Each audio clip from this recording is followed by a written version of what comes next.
Welcome back to episode 114 of the Block Runner Podcast. I am your host, William, always here with your co-host, Iman. Damn, dude, that was so clean. Like you didn't miss a single day, dude.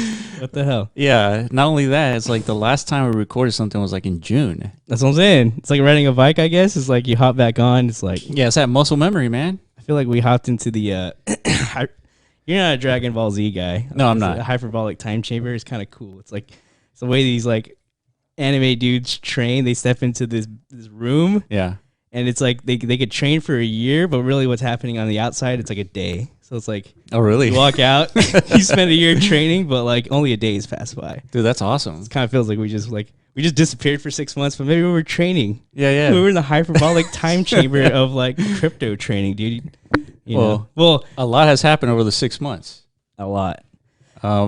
So we look back on June. I guess we can pull up the charts here, but we look back in June. That was the last time we posted a long form podcast.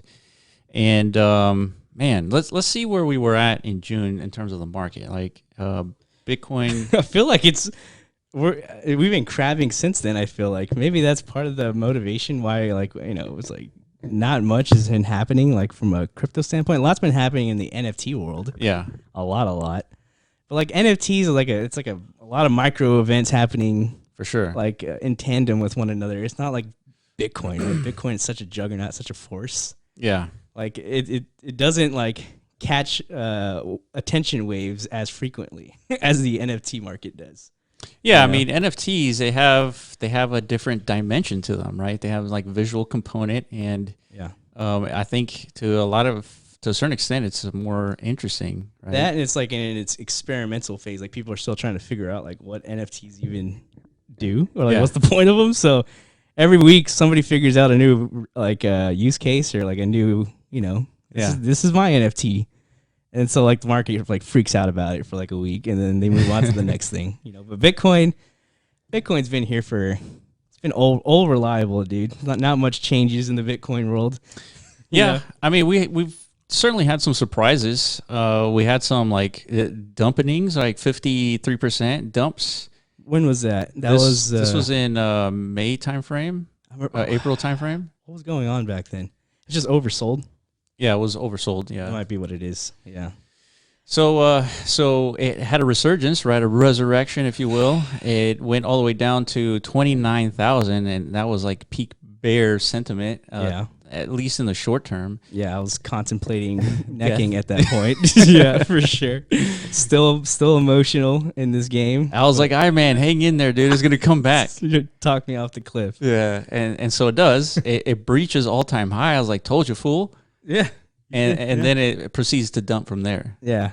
Now what, dude? What's your grand prediction now? I mean, look at the support line here, right? This green line. Okay. So if you're listening to the podcast, definitely check out the YouTube channel because we're looking at charts. We're looking at meme lines. That's what we're doing. Yeah. Yeah. Speaking of, check out this meme line though. That's right. We did lay out like our little block runner prediction, right?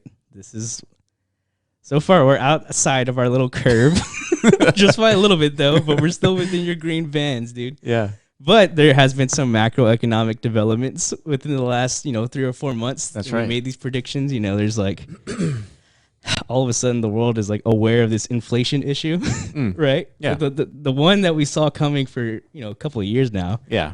But now there's like actual like pen on numbers. paper, evidence. Like, okay, there's a problem. We're hitting inflation rates not seen in decades.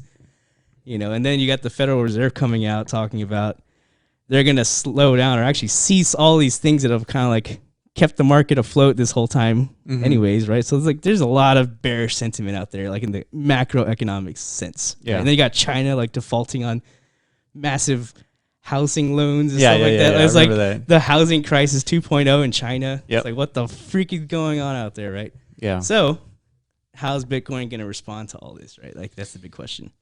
Yeah, and that's always when you make a prediction, you're essentially just almost like gambling. You're just guessing.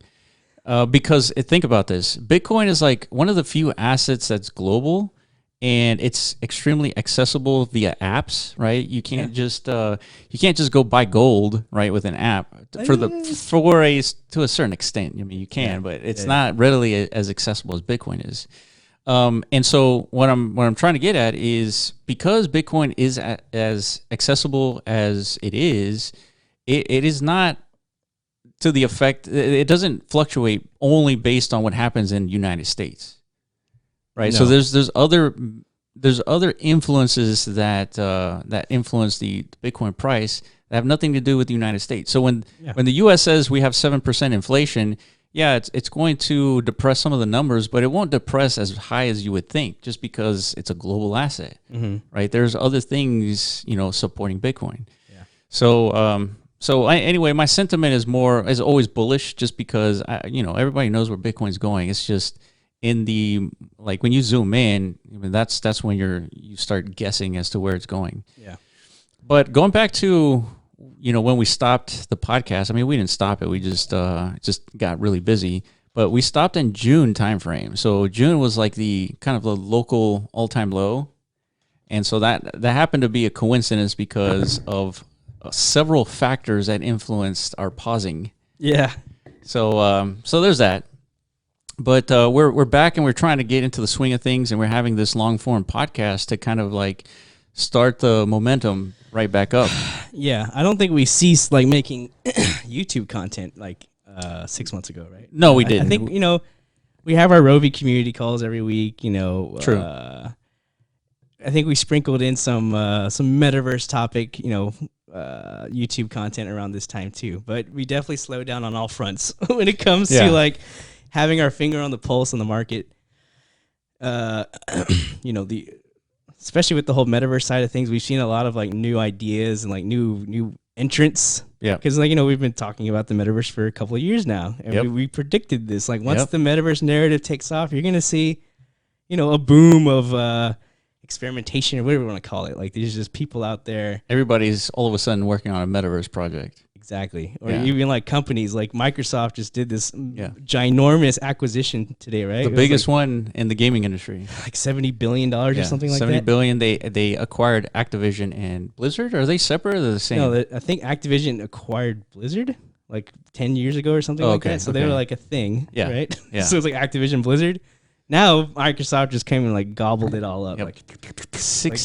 Almost $69 billion, dude. Yeah, dude, they're freaking curbing the whole gaming market. It's unbelievable. And they paid in cash. Yeah. Dude, that's so insane.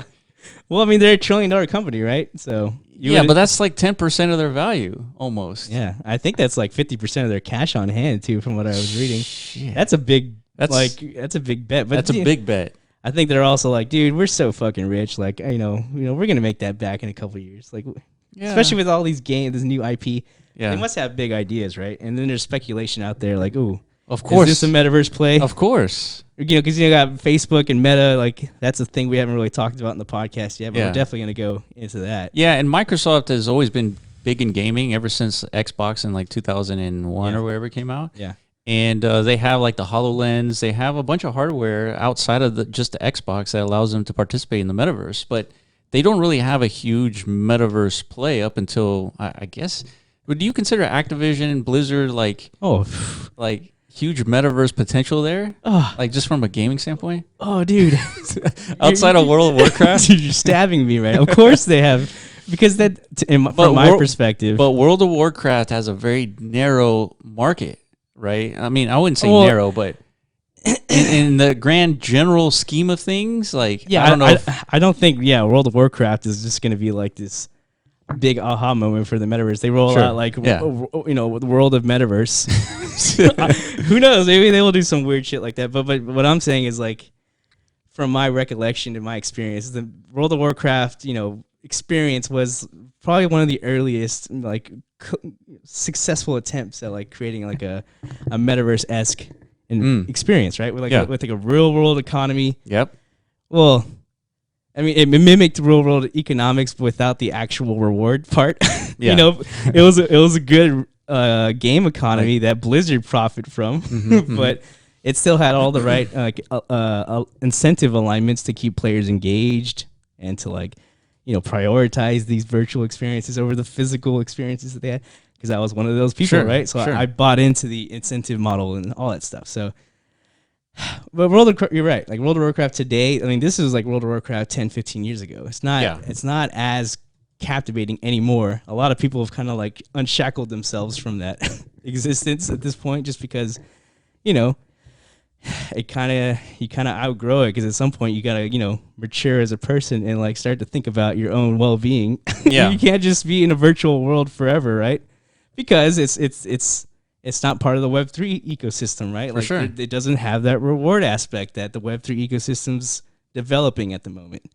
So, yeah, I mean, I think what they're just doing is they're just, like I said, they're curbing up all the game IP they can, because, you know, they understand like the future potential of the gaming market, right? So I think today, like the most obvious application is like streaming services, right? For games. I think Sure. they have some sort of like Xbox Game Pass or something like that. Yeah. So if you're going to expand the IP pool to like the games that are exclusive to your Game Pass, it's the same business model as Netflix, right? Mhm. Like you want to have the hottest content on your platform to get people to subscribe. Yeah, of course. Right? So it's just a good business move, I feel like. Yeah. Yeah, I'm just curious as to like how are they going to leverage these assets? Because look, they talk about push it into the fast-growing markets for mobile gaming and the metaverse, and so there's context here for Microsoft participating in like this whole metaverse craze. And you know, we think about the metaverse as like, you know, kind of the existing like open metaverses like Decentraland, but there's going to be a wide array of types of metaverses. Yeah. There's going to be like a lot less general purpose metaverses, and there's going to be like purpose metaverse, like Like a World of Warcraft. World of Warcraft. Yeah. Yeah, yeah. As long as you can successfully like attract a population of people to like exist in your virtual world, that's a metaverse in my books. Yeah.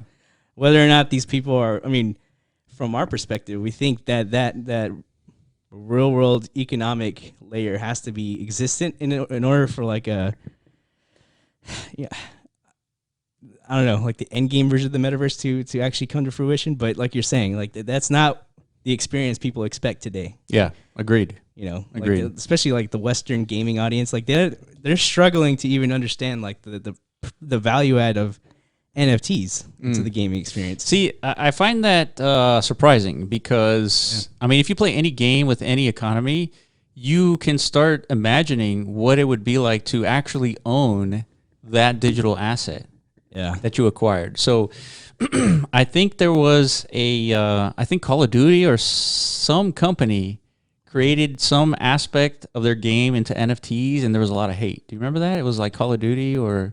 I think it was a Ubisoft game. It was like a Ubisoft, like a fucking Splinter Cell or something. I don't know, Ghost Recon or something like that. Yeah, that's what it was. Yeah, I mean that was the big like moment for the NFT industry. We like as a sector, everyone thought, dude, just wait till the gamers find out about this stuff, dude. They're gonna be all in, and then they found out about this stuff. They're like, dude, fuck that, dude. I don't like this. You know what? It was because of like the whole NFT mania. Like it got a bad rap like from the high level view. That's true. It's this new thing that's being shoved in everyone's face, right? Yeah. Like it's like it just comes out of nowhere. They see all these like, you know, Logan Paul types, you know, exactly. people who you normally don't associate like positively. Positivity to. Yeah. You see these big headlines. Oh, he just made $5 million selling like this damn thing of him, you know, doing a squiggles dance or something. I don't know. Yeah. And then you're like, what? Like this sounds like a little scammy, right? And then now you're seeing big game companies starting to try and attempt to do the same thing. So people have this reaction. It's like, this feels like, you know, big corporations trying to like swindle us or something. I don't know. I'm not really sure. Because obviously we're not on that end of the creation process. No. We're not on the end of the public like awareness. Oh, like, for sure. We knew this was coming, right? So we weren't surprised by anything. Yeah, I mean, you said it best. Like when there's a general audience that learns about something new and they shit on it, and you inherently understand like the technology and the implications. Yeah. That means we're on the fringe, and that's where we want to be. That's true. Yeah. You didn't. These are all good indicators, right? Yes. Go back in time, do your little history of like how the internet was embraced during like the early 90s. Dude, exactly. Skepticism and like hate and like, dude, why would you want internet? Send an email. Yeah, or why? Like, it's like, why do we need the internet? Like, why don't you go to the library and get a book and or like read or just shit? call that person? Yeah, exactly. All these things. Right? Yeah. It's just doubt, and it's just something innate in most people. It's just like change. Kind of change is scary. Yeah. And man, so yesterday I went to a live Neil deGrasse Tyson talk. Yeah. And so one of the things I was telling you before we got on, one thing he described was quantum computing and quantum. Oh my God, dude!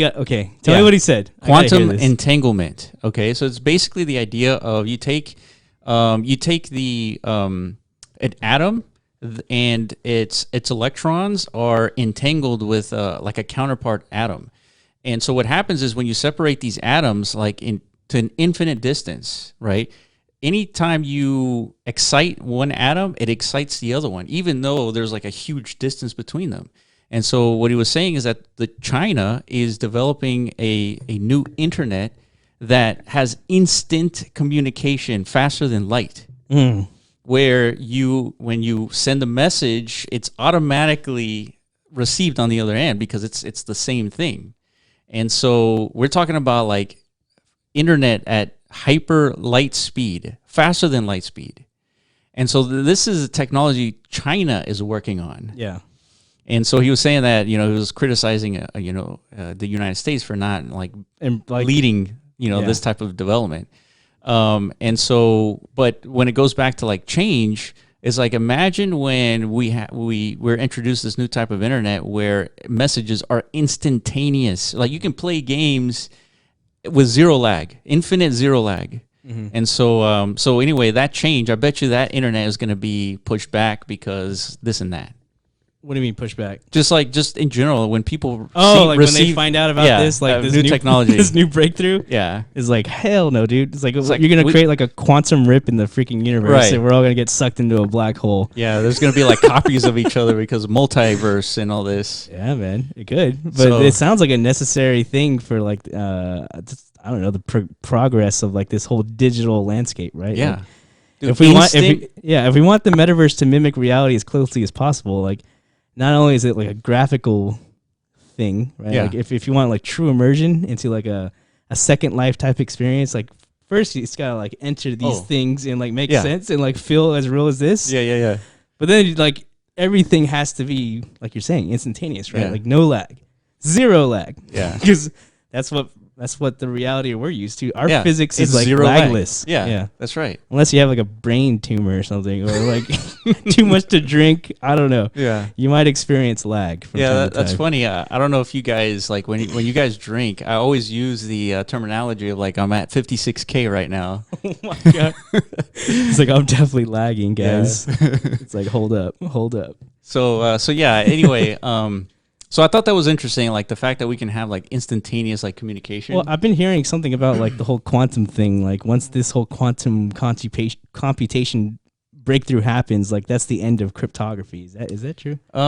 Potentially, just because of like the speed of these quantum computers, they're like magnitudes much faster than like just general like CPUs that we have. Mm-hmm. So yeah, it's possible because what you could do is you can brute force a private key to Bitcoin in significantly less time. It'll still take probably months. Yeah. But it won't take, centuries, right? A general computer would take millions of years potentially to brute force a password, a private key. Yeah, a regular one. And so a quantum computer could take months, right? And so what do we need to look out for? Like, at what stage of quantum computing? General purpose? Yeah, like, what's the singularity moment for this quantum computing? When not just the universities have access to quantum computers. That's when we. You think the universities are like, they won't abuse this power? Oh, they could, but they won't. I don't know. How is Elon Musk not like fighting this? Just like he is artificial intelligence, right? This sounds like a lot of power. Well, Elon's like businesses, they're more like software companies now, like Tesla. It's a software company, so they are running several server farms to support everything. I'm being the typical. I'm like, dude, I'm like scared already, right? Yeah, that's I'm true. being the typical guy. Like I just Now I feel like I understand the change. Yeah. No, like this side of the awareness spectrum, right? I'm not obviously tuned into the quantum computing development space, but now you're like laying out the potential of it and like the implications of what it can do. Yeah. Now I'm scared. Yeah. Now I'm like, dude, we need to stop this.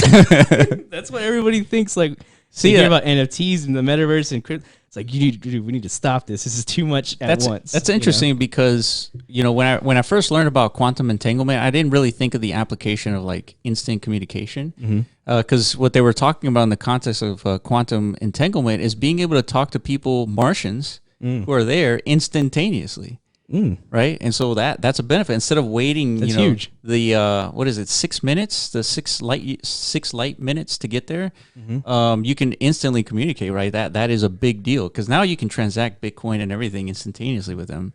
But anyway, so anyway, they were talking about quantum entanglement in that degree, but when Neil deGrasse Tyson was talking about it, I was like, man, we should push this technology. We should encourage it. We should figure out how to leverage it because you never know what applications can arise from something like that. So my point is like my initial reaction to like learning of these technologies is like optimism. Let's move forward. You never feel like reluctancy or no. You never feel like AI, let's move forward. Yeah. You don't give a fuck. And like if somehow like this all is like a road leading to our own like destruction. No, I do not. That thought never enters your mind. No, it doesn't because I feel like humans throughout our history, which our history hasn't been that long, but so far we've been resilient and we've been good at solving problems. Yeah, I think there's only one like historical example of like where technology progressed to the point where of like a no returns point. It's the nuclear advancement, right? Yeah, and then look at that. There's a lot of countries with nuclear weaponry, and we haven't shot at each other. Not yet. Well, I mean, we have technically. we true. Have with we did Nagasaki and Hiroshima, but that's it's terribly depressing to even think about. For sure. But yeah. You're right in that sense. There's like a global consensus, even among like the the elites of the world, that we have this power, this technology that obviously is super impactful. Like if your goal in military strategy is to wipe out whatever the fuck, you could. This is a very useful tool for sure, right? For sure. But they understand as a collective like the implications of that, right? Like that is our mass destruction moment. Like that's our mass extinction event. It's a mutually assured destruction. Yeah. You send a nuke, you're receiving a nuke. So you think technology will be equally as well handled? Like, I think so. I have optimism that my answer would be yes. I think it would be well handled, especially things like AI and all that. See, that's the thing. The AI most likely won't be in the hands of just governments. It could be like in the hands of companies. Elon. Yeah. So that I feel like Elon says it best because he's being criticized about not paying taxes, and he's paying like 50% taxes. Yeah. Right. And so he's saying that it doesn't make sense to allocate funds to an entity that doesn't know how to handle funds, like the government. And unlike Elon, so he takes funds and he makes trillions of dollars worth of value, right? Rockets, self-driving cars. And so his argument is I shouldn't be paying as much taxes because I know how to allocate the funds. So which, I mean, it's a valid argument and he's proven the point. Yeah, but not all billionaires act like Elon though. So like, what is he expecting though? Like Congress to come to some kind of like agreement? Like, what? This guy has a proven track record of like he's outproduced the government in all facets. Like when it comes to like value or like technological advancement, what? This guy gets a break. Yeah, I don't know if that's exactly what he's arguing, but that's what I think it seems like it. Yeah, that's like he's planting that seed, right? Yeah, it's like what? Maybe there should be some sort of like customization to like these tax allocations, right? Yeah. Like Yeah, for sure. Yeah, this is tough because we're talking about like insane amounts of money. Yeah, like unfathomable amounts of money. But he's right. But at the end of the day, though, we don't know if he's like some evil guy, like deep down inside, dude. Like I mean, he did mention that he wanted to nuke Mars, but that was like to terraform it. Yeah, that's not evil. Yeah, but again, dude, I always have this side narrative. What if that's just what he's saying? He just wants his hands on these things. I feel like if Elon was a bad Isn't guy, there like a Marvel movie about this? The fucking Well, guy who just like wipes out half people or something. yeah, Thanos. Thanos. Yeah, Yeah. yeah. What but if he came to the he's- same conclusion? He's definitely not Thanos. He's not Thanos. No, not by a long shot. Okay. Yeah, Let's all hope he's not Thanos, dude. That would suck. I mean, because if there was a Thanos, I mean, you would imagine that they would have used a nuke by now. Well, yeah, but there's other ways to like screw everything up, right? Like bioweapon. Yeah, there were. That's the lab leak theories and stuff like that. Sure. They can create like a super virus if they really want to get rid of a lot of people. I don't know, But I think Elon's been long enough, and like he's been interviewed so many times that you can see that he's genuine with like his words, and he's trying to extend the life of humanity and all that. Yeah, I'm just memeing For sure, but it's always good to have like all the angles figured out. Yeah, that's cover all your bases. Yeah, even though it's probably like a 0.001% chance, like this guy is like actually just like this super evil genius, and like this whole career was like his attempt to get his hands on some weapons of mass destruction. That would be like the most insane thing throughout like a human history, right? Like if somebody could achieve this, right? But there have been some figures in historical past that they've achieved, supremacy, insane amounts of power, right? And they did not have necessarily like positive intention with that power. You know what? Or maybe like in their own mind it was positive, right? But it had a lot of negative ramifications. It's possible that power corrupts people. Oh, possible. It's almost like a certainty. It's a certainty. Yeah, almost. Yeah, it's kind of weird how all of a sudden you gain power and then you just like completely change. Yeah, like it's just odd. I can imagine, Bill Gates. I feel like Bill Gates. I think he feels like one of those genuine guys. Like he was the richest man for many years. Sure. And he dedicated a lot of his resources to try and like solve some serious issues, like with the malaria vaccines and stuff like that. Funding. All these CDC organizations and stuff like that. Now they're getting a ton of hate, but still, it was all very necessary stuff, right? And I think those are good intentions. But now that like he's kind of like witnessed the public reaction to all those efforts, I wonder if his like sentiment has shifted a little bit. Like, you know what? Maybe I shouldn't be trying to save all these people. I'm trying to put myself in those shoes. Yeah. And I'm trying to think if I'm a man of science, and I base my decisions based on like scientific discoveries, and and I feel like if I was Bill Gates, he's probably a man of science, and his contribution to humanity is aligned with scientific discoveries and making improvements. And so these vocal minorities would probably have zero effect on like his sentiment. Yeah, it's kind of like you kind of already. He probably already expected like this to happen, right? Like people is like in general aren't appreciative, I guess. I don't know, or it's like how do you take like our advancements in vaccines and just like, for example, there's no polio, there's no smallpox because of vaccines. And all of a sudden we come up with a vaccine that helps, right? It doesn't completely absolve like COVID. Yeah. But there's hesitation, right? Like it just doesn't, it doesn't make sense. It's not aligned with what's actually happening. So, you're going to, I guess what we have now compared to the past is that we have internet, we have social media, and we have narratives that spread faster than viruses. Oh yeah. So that is that's probably the result of lack of understanding of science. So, or I guess all topics that, for whatever reason, get a bad rap. So like Bill Gates is one. Like everybody thinks he's this evil guy who concocted the coronavirus somehow, like in some lab to inject chips in our arms. Yeah. So like that's a sexy narrative. That's a good. Yeah, I mean it's a good sci-fi narrative for sure, and people gravitate towards that. It's just okay. That reminds me of the movie Kingsman, the first one. Have you seen it? Yeah, I think so. Yeah. It's where that cell phone manufacturer creates like this frequency that turns everybody like psychos or whatever. Yeah. And so what he does is he gives everybody a free cell phone. Everybody's like, hell yeah, I want a free cell phone. Yep. And every cell phone had like little chip that emitted that frequency. Scrambler. Yeah. Exactly, man. I forget what was the point of bringing that up. So Bill Gates. Well, I think ultimately, like these narratives about Bill Gates, I think it's an attractive, like spreadable narrative that people can attach to because of conspiracies.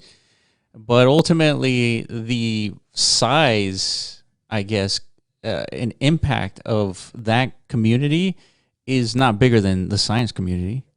So yeah, I guess at the end of the day, really, it's just people just the only reason we're even aware of all this is because like the conversations of like mass culture are happening in front of all of our eyes at all times. So it's like really at the end of the day, it doesn't. I mean, it matters, but it doesn't matter too much, just because like technology is like this own like thing. It doesn't really rely on this public sentiment. Yeah, you know, agreed. It just kind of does it's just progressing at its own pace. That's such a big deal because human progress has always been on science, like scientific progression.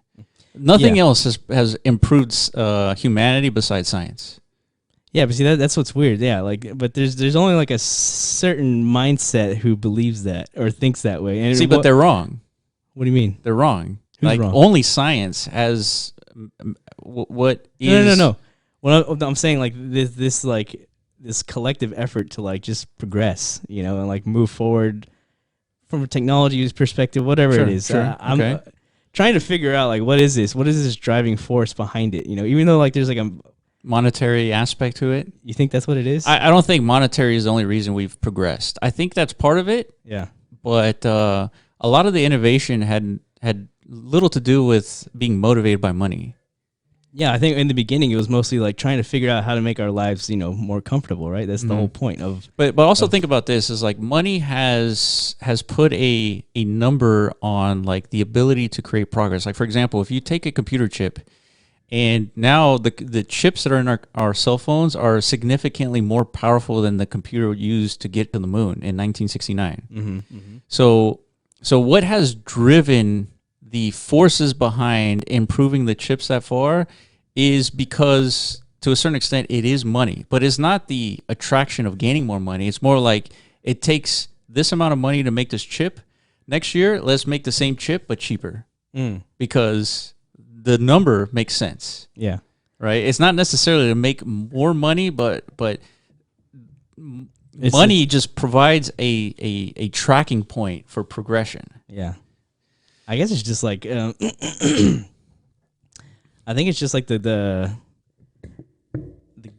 and also game nature of humanity, I guess. I think like, so too, yeah. Back in the day, I think it's natural. Yeah, like back in the day, like our competitiveness was really like determined by who was like the better hunter and gatherer of the tribe. Strongest, fastest, yeah. Who could outcompete from like a physical perspective? But like as we keep developing and like coming up with these new layers of technology, all of a sudden, like the barrier of entry to like compete, like from like an intellectual level, like just keeps going up and up and up and up and up. Yeah. So it's like that instinct in us to compete is never gonna go away, right? Yeah, So I don't think so. So if you inject these like competitive people, these higher tier, you know, intellectuals into like a competitive space, I guess that's where the progress comes from. You know? Yeah, I think so. Yeah. No, I mean, now what people determine like what to fixate their thing on, their intellect on, and like their desire to progress things, that's a little more subjective. Yeah. I think.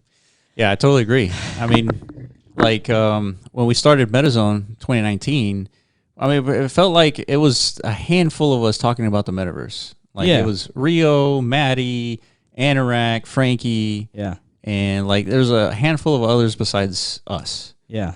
And all of a sudden, you know, Zuckerberg, you know, steps into the chat, and now Microsoft spends $70 billion, and Epic Games is saying this is a $1 trillion industry, and then Grayscale says it's a $1 trillion industry.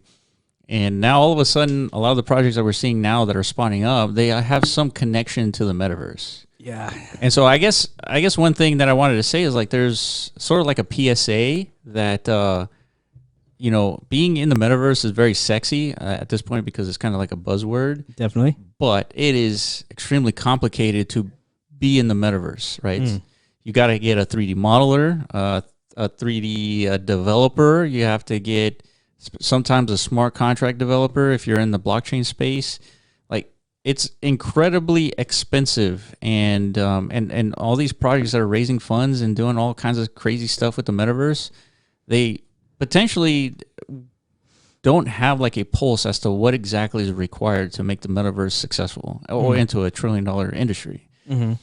So, because it takes time, man. It takes like, overnight successes happen over a decade. So, like, it just takes time, and you can't just come up with an idea and all of a sudden, like, that's like the next $1 billion, top 10 project. It depends what that idea is, right? Oh, it depends. Yeah. It depends on what it is, but it depends like who's driving that idea too. Of course. Yeah, definitely. Yeah, so the PSA is really just to be Like, expect a ton of metaverse projects, but a lot of them are going to be shit tier. shit tier or just like completely there's definitely going to be some fraudulent activities. You know, we've seen it with the NFT space, right? Yeah.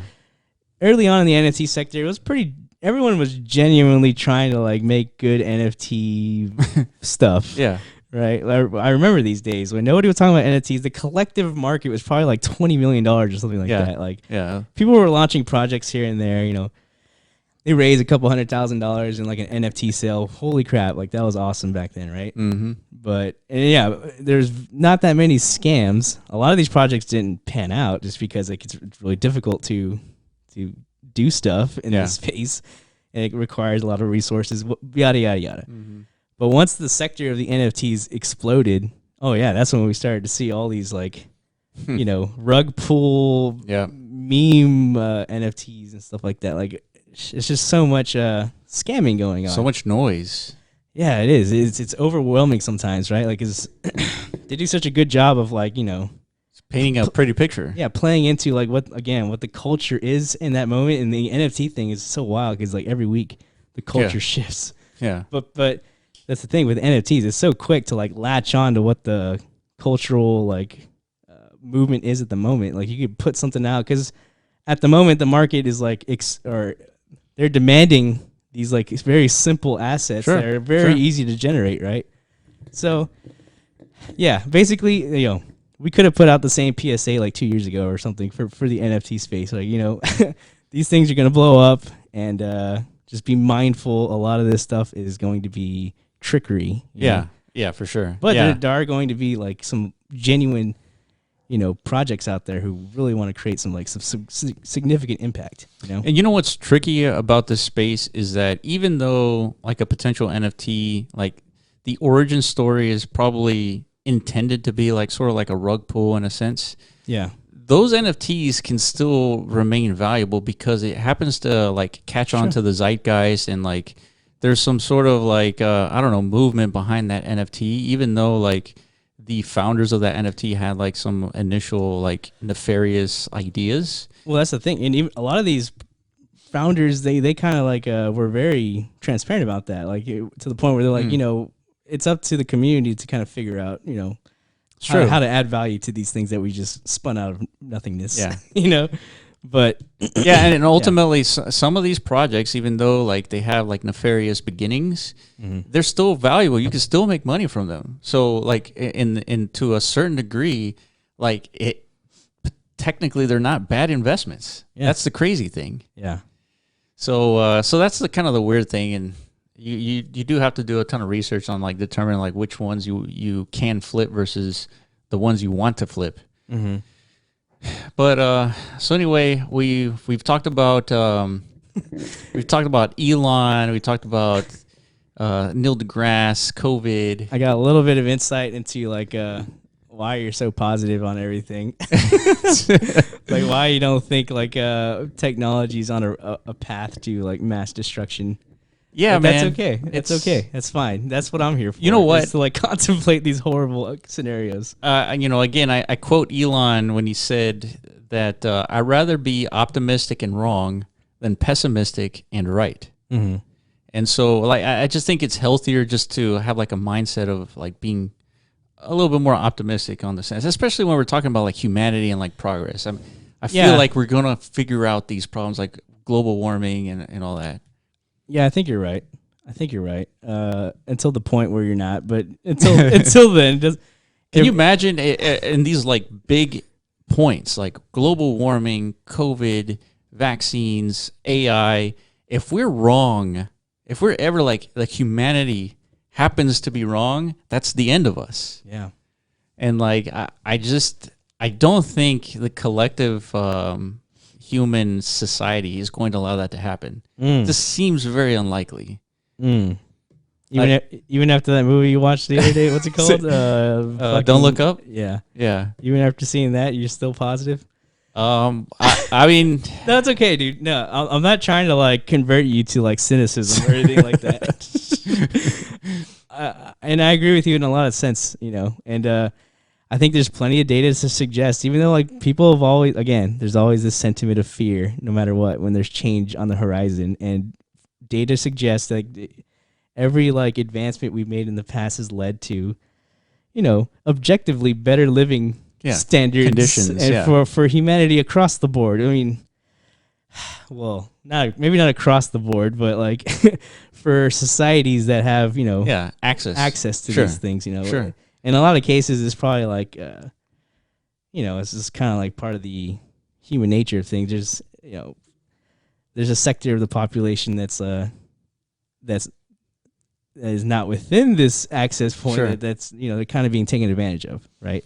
Yeah, they are. I mean, and you know, that section of the population, it's important to onboard them to the internet. Yeah. It is very important because one of those billion people who are essentially starving to death or living off of like, you know, $1 a day or whatever it is, could be the next Elon. Yep. But he can't be the next Elon because he doesn't have access to like tools, education, food, water. Just a basic framework of modern living, right? Like that's the bare expectation.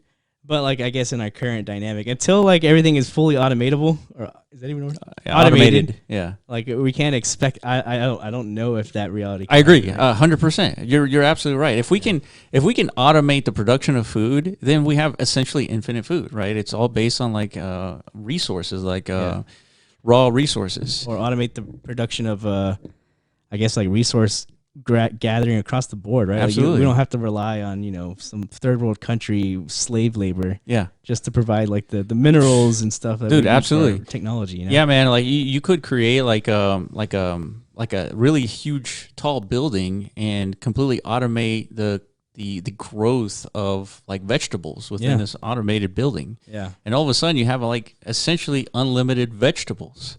Right, so then you apply that to like all types of foods, and then you got food for everybody. But and that all this comes from like technology, like like it's all there. We just have to have some sort of like incentive to build it, right? And I don't know. I think the incentive should be like find the next Elon, right? Yeah. But really, it's just or enable the next Elon to be exact. Yeah, but the real incentive is just like it's just maximum efficiency, right? Like for sure from a company perspective, because they're the ones who are like kind of determining. Yeah, that's true. That is the driver. The side effect is we found the next Elon, or we the side enabled effect it. is like it's we freed humanity from this burden of labor. You know, that's an amazing like turning point. I think like in our evolution. Like now what do we do with our time on this planet? You know. See, and that is the biggest question of all. Is like when you have basically all your minimum requirements met, what do humans do at that point? And what's our value at that point, right? But then again, I would argue is like, what is the value of a waiter or a waitress that brings you food when a robot can do that? Yeah. Like, and so you relieve them from like this burden of labor, and so then what does this waiter do? What does a waitress do? It's got to be the creativity of humanity. It's like the only thing left at that point. Right? We don't need ourselves to like, you know, keep the ship running. Like labor, like hard labor. Yeah, then I guess the economy is gonna have to be focused on like how do we entertain each other or something? I don't know. You know. True. I mean, that's largely a huge driving force in the economy is entertainment, right? Or maybe like how you behave, like. See, that's probably like China's like thought on things, like how you behave. Yeah, as like a free human. Yeah, like this is you rack up these points, you know, based on your behavior and like in society. Yeah, like a point system for like for you contributing, like a UVI allocation at that point or something. Yeah, but I think to answer this question, it's very subjective. Like everybody's going to have their own individual answer. Like me, I would be trying to figure out problems like within the society. It could be something simple. Because everyone has their minimum requirements met, there's other problems to solve, right? There's other technologies to invent to like go further in space or create the better, self-driving car, whatever it is. Yeah. And so I would be the one trying to figure out those problems and solving them. That's how I would spend my time. But others would spend their time painting or, putting on classes, educating, whatever it is. Yeah. And everyone will have their own like little niche. And, if you have your minimum requirements met, like if you're rich, I mean, typically rich people have some sort of activity. It could be a degen activity, but usually it's not, right? Because if you participate in degen activity, that means your bank account goes down, right? In general, it trends down. Yeah.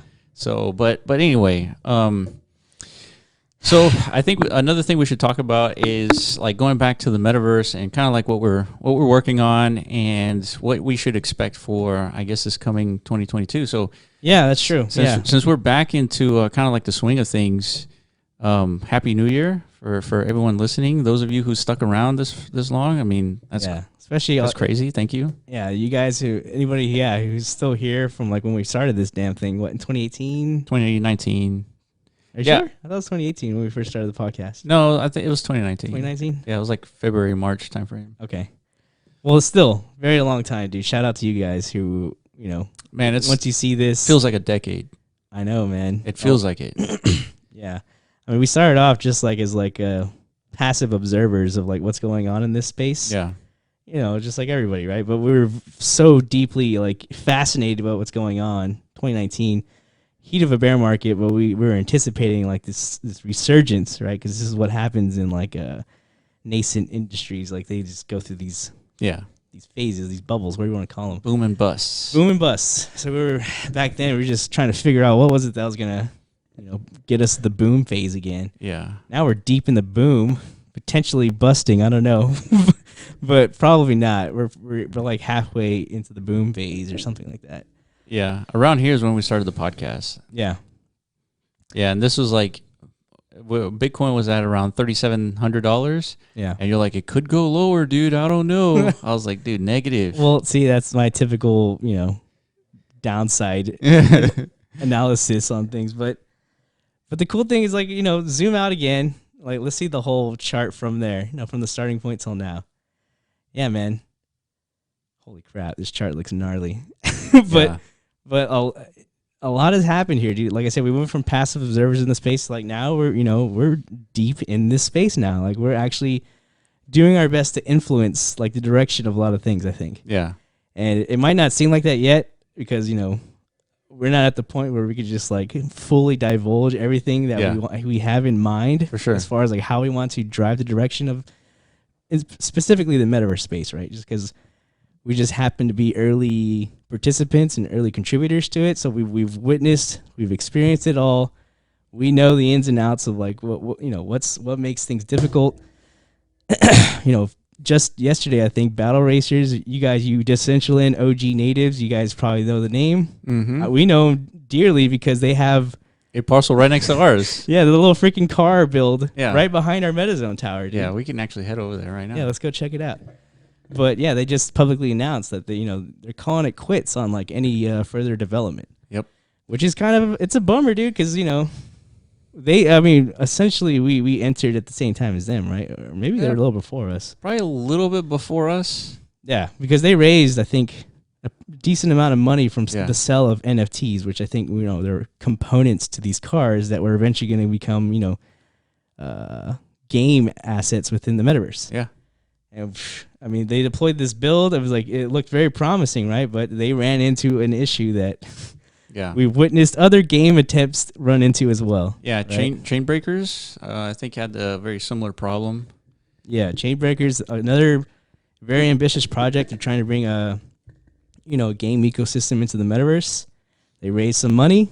They got a community. They sold a bunch of assets. They leveraged NFTs how they should be. NFTs are very good funding tools for project founders, and because the people purchasing these assets, they have actual direct gameplay utility to them, right? So everything falls in line. Like all these projects who are trying to construct something of value in the specifically Decentraland, because it seems to be the most capable like game environment in the open metaverse. But as of now, there hasn't really been like a full full blown successful attempt, right? So like, I'm calling it today. Like, there's a game development curse in Decentraland. For sure. Oh, 100%. You know? It takes, man, we said it a number of times. Yeah. If you're jumping into the metaverse, specifically into like open metaverses like Decentraland, and you're going to spend millions of dollars on land, and you think you're just going to create cool stuff, you got a big thing coming for you, because it's very difficult. Mm-hmm. And it's very cost intensive to create stuff in open metaverses. That, and there's core issues with, like, you know, that game developers aren't used to, like with the metaverse space, being that it's a shared, you know, environment, right? Like, you can't just deploy a game wherever the hell you want. Yeah. You know, you've got to. So, I mean, so we're looking at the MetaZone Tower. This has been here since 2019 in the beta, right? Yeah. Mm-hmm. Decentraland launched February 2020. So this has been here since 2019. So imagine that. Yeah. And a lot of these editions are brand new, by the way, but I think we'll find battle racers over here. Sweet shoes, dude. Oh, shit. You got little bare feet. I didn't even know I had that, dude. Oh, so this is cool. This is made by Rizik. I remember him. Yeah. I wonder if he's still around. Okay, here it is. So this car building, which is really cool. This is like one of the. This has been here since roughly 2019 too, I think. Yeah, no, definitely. Like, whenever we deployed our tower, or actually our first game at the tower, there was pretty much nothing around us except for this car. I remember that. Yeah. You know, it was off into the distance. You couldn't really see it, but it was gray grid. Yeah. All throughout here, everything was gray grid except the tower, and then this. Yeah. So yeah, they ended up, I guess, calling it quits, and you know, this is like one of those OG things that, you know, it's just difficult to build in Decentraland. And like they had a product outside of Decentraland as well. Yeah.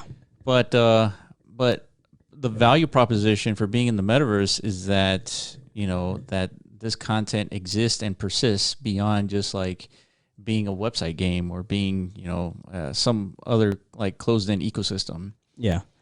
So there's interesting things happening in Decentraland. I guess we haven't really talked about in a while. Like, I mean, Decentraland's like our homeland, because we were there, we witnessed the launch of it, and immediately we started building stuff there.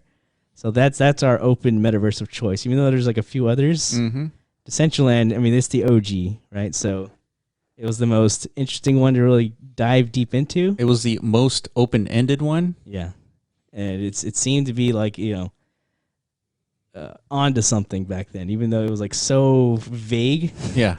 You know, everything was a gamble back then, right? You know, there's probably like a community of 50 to 100 people at most, like actually contributing. 100 at most. Yeah, like whenever there's like a peak event, 100 people showed up. Yeah. You know, for anything. But yeah, as far as like active developers in the space at the time, probably less than handful. 50. Maybe even like 10, 15. I don't know.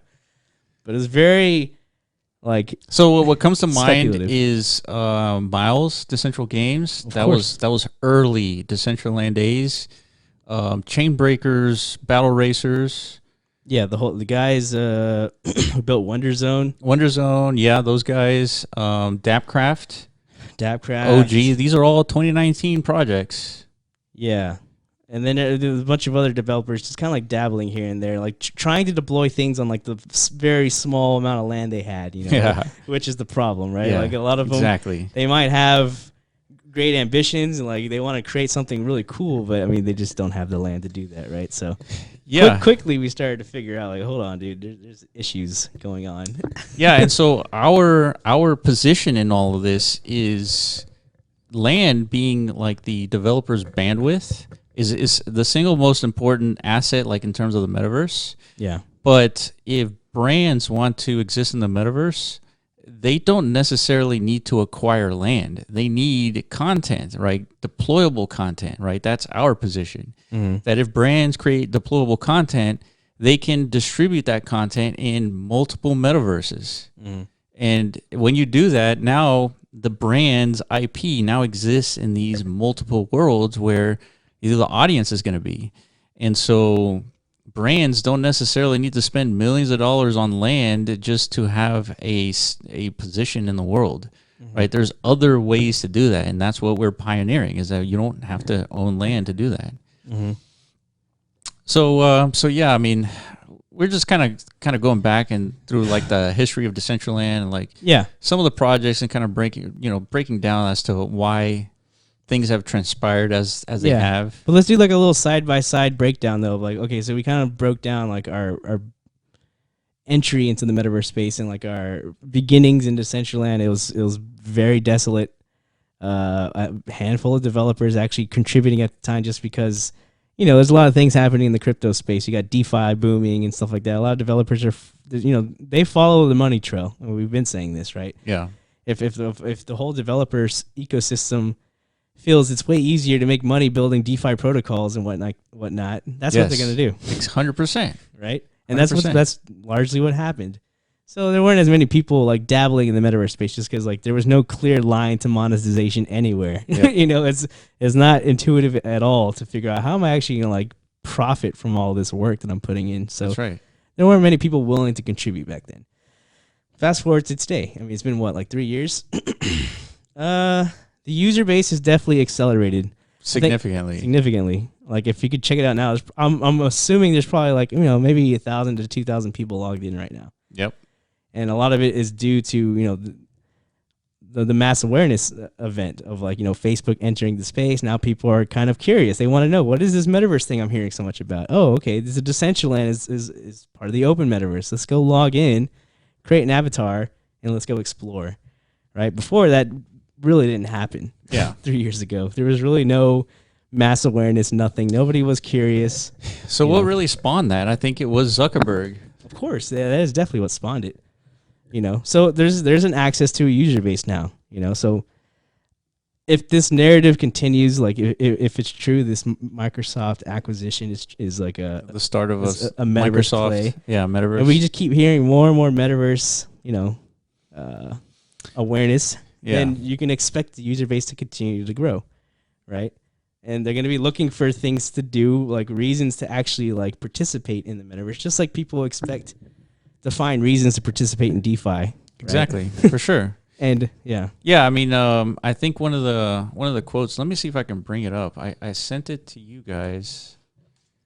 Let me see if I can find it here. You sent it to who? To us? To you guys. Okay. Maybe I didn't. But man, what was it? Oh no, I know where it is. Give me 1 second. I think it's in crypto. Okay. Just looking through the community Discord, by the way. If you guys ever want to join, I think the link will be somewhere, on our YouTube channel, most likely. Hop in the Discord, guys. Yeah, definitely join our Discord. It's almost 3,000 members, and a lot of them are developers, creators, speculators of cryptocurrency. And this is what I want to show you. So this interview on CNN was Andrew Kiguel. Mm-hmm. Within 24 months, every single large corporation is going to need a presence in the metaverse in the same way they need a website. Feels like they ripped that from you. Exactly, dude. I feel like I've heard you say that like so many times. Dude, exactly. And so what they did was, I mean, since this guy is wealthy, I don't know which organization, so $2.5 million on real estate that they purchased. Oof. So land. Yeah. Yeah. So we've seen this before, right? Republic Realm, same thing. Yeah, right? Republic Realm did the same thing. And so our position is like, you don't necessarily need to purchase land in order to have like marketable products exist in the metaverse, engaging products, share like potentially a protocol to a community, kind of like we have with the DeFi protocol that was submitted as a meta. And like that's, I mean, that is a much easier, more efficient way to exist in the metaverse. Because, I mean, ultimately, if all companies purchase land in Decentraland, there wouldn't be land for anyone else to purchase. Yeah. I guess that would be like the best case scenario for like a land owner. For sure, It's yeah. like there's like a gold rush of... like all companies like owning land, yeah. Yeah, definitely. but That's not sustainable. it's not. So anyway, yeah, I mean, we're just kind of like going through sort of like the timeline of things, and But this adds on to like the side by side comparison though. Is like there's like there's an incentive for involvement, I guess, or participation. Like people are actively looking for ways to like, publicly announce like, look, like I'm involved. Yeah. We're doing something in the metaverse space, right? Yeah. Whether it's we're buying land, we're gonna pretty soon that narrative is going to get old very, very fast. It's like, I'm involved, I'm in, and it's like, okay, you go and visit that parcel, and it's just like a glorified cube. Like it's like, okay, you're in the metaverse, but so what? Yeah, we've already seen that. We saw that with like the crypto space first. We're the first one, like Krakens and like different exchanges, different whatever the hell they set up their HQs. Didn't really contribute to much, right? Like nobody's going to those. You could go pull up Crypto Valley right now, dude, on Decentraland's map.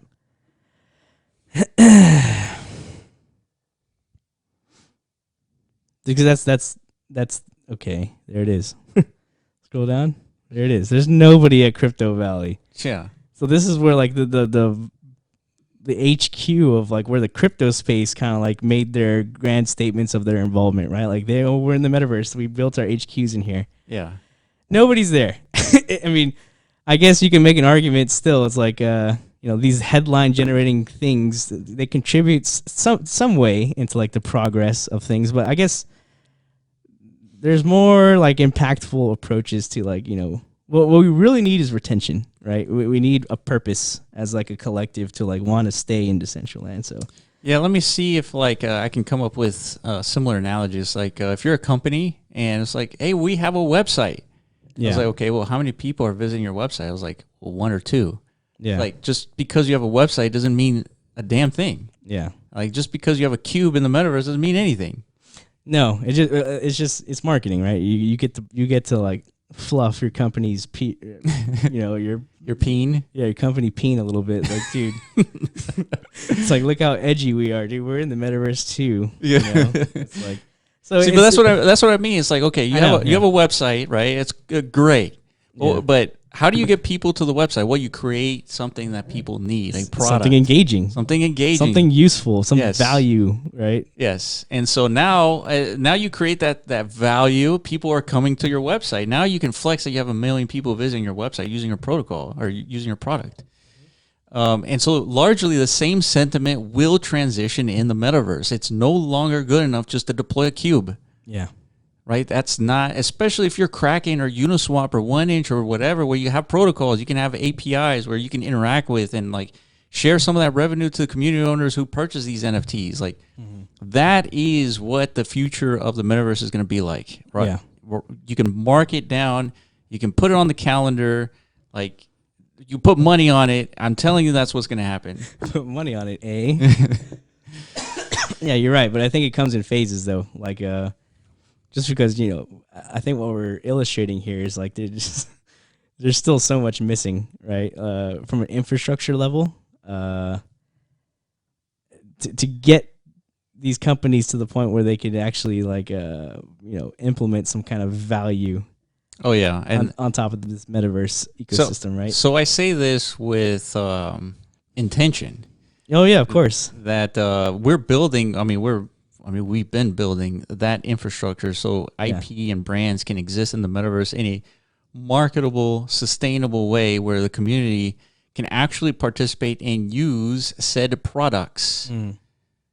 Right? These are not glorified 3D models which end up just being just a showpiece, but nothing functional. So yeah, I mean, I think Having said that, yeah, I think that's a good like stopping point for now, just because this is the first time back on this podcast. Yeah, man. We just had to get out some of like our freaking I don't even know, like mental junk food, like Junk food. Yeah, like we just talk about some random like stuff, but also like lay the groundwork for like what I think our podcast is going to be focused on here in the coming future. Is like Yes. really breaking down everything that we're just kind of introducing now. Like, clearly, okay, the metaverse is expanding It's in like almost a runaway growth phase. Not to that point yet, but it's on its way. There's a huge cultural awareness happening at the moment. We got massive companies that are going to start pushing this narrative even harder because they have like an incentive to do so, because I think there's an understanding among these like big tech companies, like this is going to be the next step forward for like the internet space, For sure. web space, right? For sure.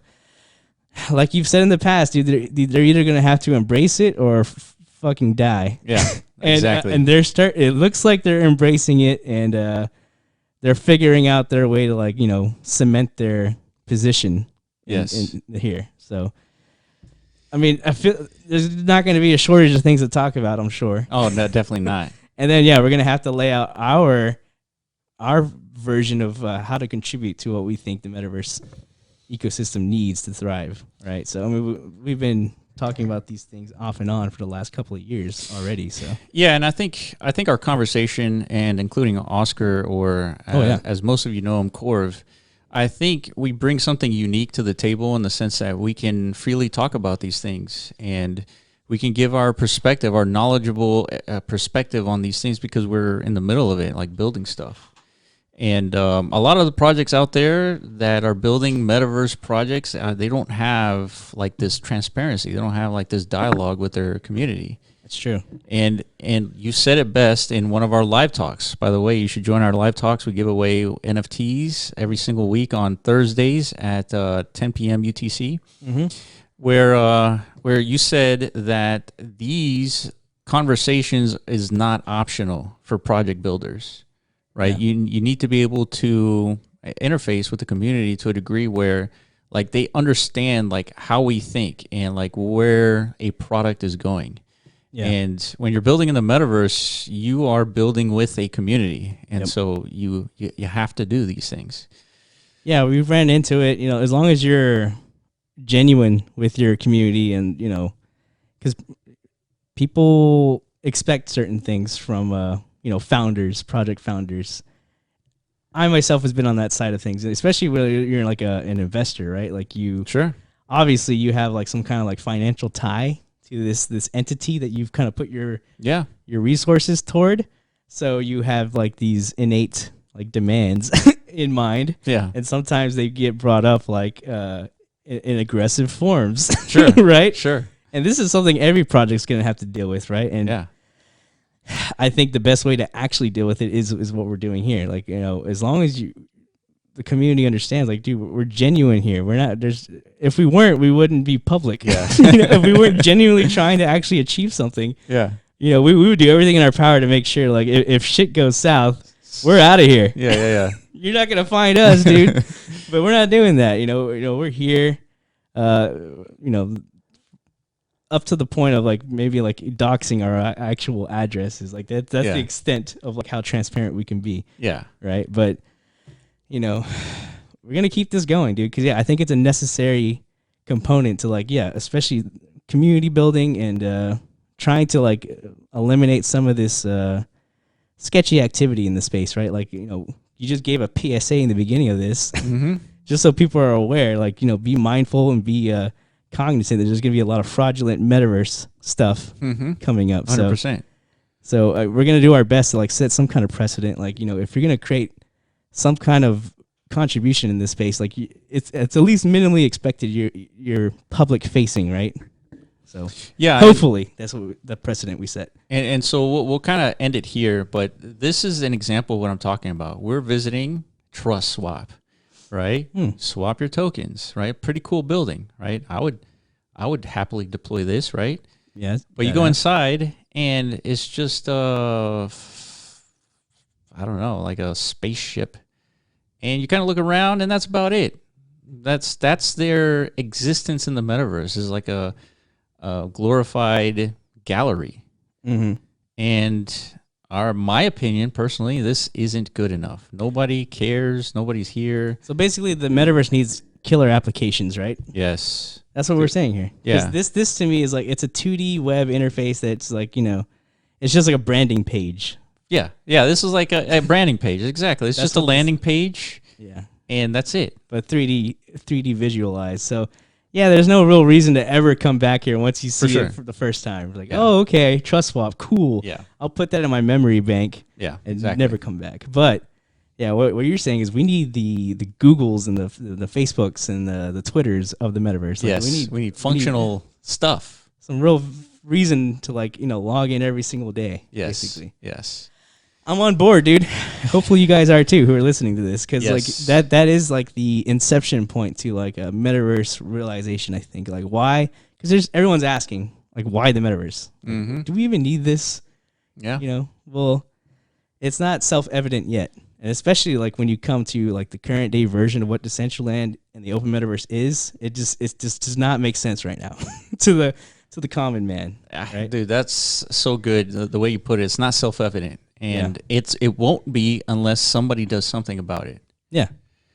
So killer app incoming, I guess. All right, guys.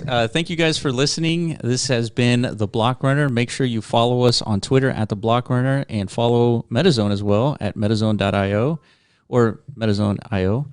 And yeah, stay tuned. We will be back next week. We also do short form podcasts. We short form on YouTube. And thank you for that. Sorry. A little background jingle, no big deal. Yeah. All right, guys. Appreciate it, and we will see you in the next video. Peace out.